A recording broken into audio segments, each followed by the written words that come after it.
Hey guys, if you've been watching my channel lately, I started uploading more than I used to, which doesn't say a lot because I don't upload that much. I uploaded a video. I did an unboxing of the 2DS. It's one of those things that I've always been really curious in because it looks really weird and it's not that much money nowadays. You know, it's especially considering what it comes with. I decided in that video, if you watched it, I said that I'm eventually going to make a review of it, and I want to get this out of the way. Even though I didn't spend a whole lot of time, I think I got enough of a feel to it that I don't want to hold it off any longer, so I can go ahead and get it done. Let's get started, and let's drop the box and get the console. Right now, it's in sleep mode, which is a thing. I'm not sure why. I just weirdly like that you can put it in sleep mode for all the games that say something when you close the screen. That's pretty much the equivalent to closing the screen. So let's get into my thoughts on it. My screen is a little smudged up. And, first of all, I'm going to say that in the video I was saying how smushy this D-pad is. It is extremely smushy. And, in some games, I think it might just be a me problem.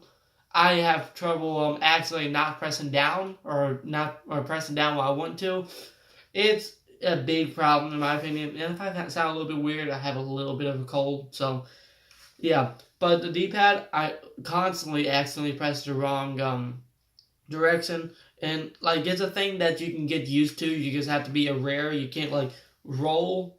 You can't roll your thumb on it as much. It just in the games I played, like it might just be the games I played, but yeah, that's one problem. But for 3DS games, it feels extremely comfortable. Just wedges into your palms really nicely, in my opinion. If anything, I'd say this sharp corner right here, it bumps onto your palm a little bit more than I would want to. It's a little bit sharp, I guess enough to make it uncomfortable. But yeah, that's one of my biggest gripes. The D-pad is terrible, but you can get used to it, and technically you don't have to use the D-pad on DS games.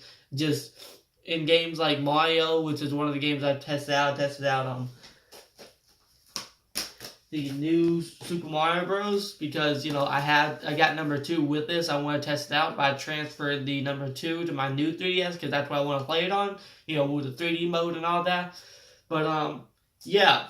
I played this, and you can play it. You just have to be aware of it. Like, you can't just go from a regular DS, like the DS Lite. I actually played a little bit on here, and I didn't have the issue at all. So I think it might just be a grip thing, because this one has an extremely squishy D-pad too. In fact, I think it's the same amount of squishiness, but I never have a problem pressing what I want to press. So that's something to say. And but besides that, the other games I tested out, just to get you a little hint of what I played. I'll go by game to show you the issues I found in each of these, because there's a reason I picked these games. First of all, the second game is another Mario game. It's Super Mario 3D Lands. I pressed this one. I selected this one to test out for a little bit because it has a lot of modes that messes with 3D. There's a lot of puzzles that mess with 3D. You don't need to play them, but it's one of those things I thought would probably be an issue to do since it doesn't have 3D. And yeah, games like this that require the 3D for some of the puzzles, you can play this a lot. If the puzzles are just a little side thing, so you don't have to do them. So if you don't mind that, you can still more than happily play it on this. But it is an issue to me, and I just want to mention it. Next game. It's actually a game I had a really good experience with, and I know this isn't the best game, but give me a break. I got this for $2 at a thrift shop, so I want to play it someday. This is SpongeBob SquarePants Plankton's Robotic Revenge, which is actually not a bad game for $2, especially as a little beat 'em up.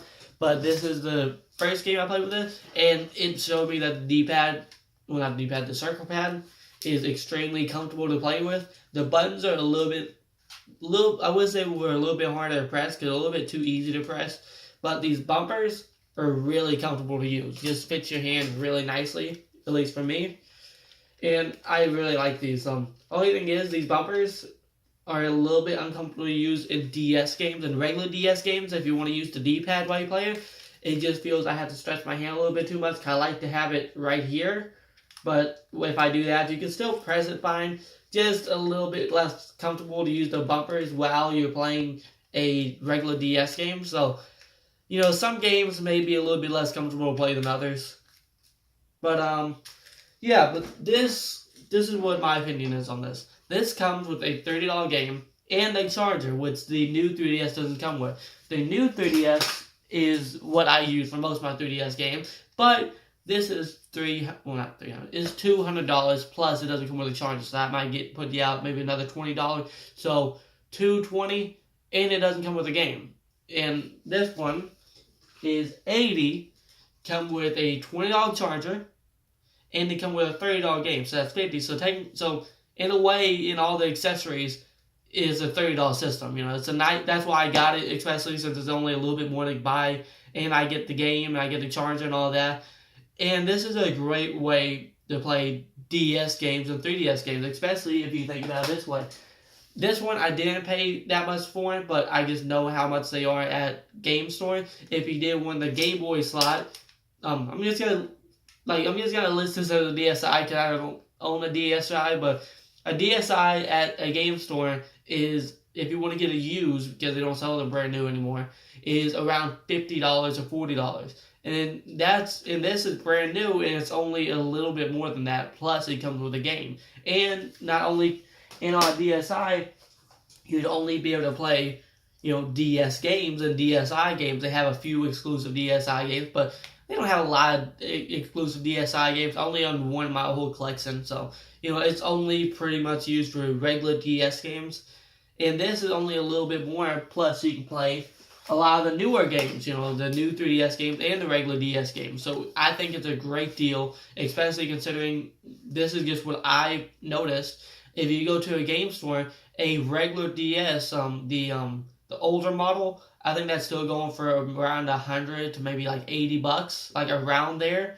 So this is brand new, come with a game, come with a charger, come with everything you need, and it's not that more expensive than some of these fake Chinese knockoff consoles that you'd buy from Wish.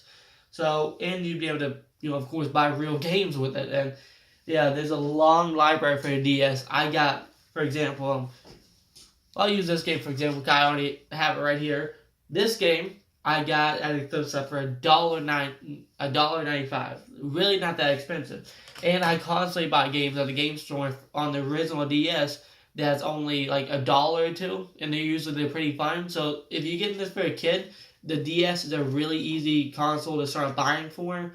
I really like the 3DS. I haven't been playing a lot lately because I just have better things to do lately.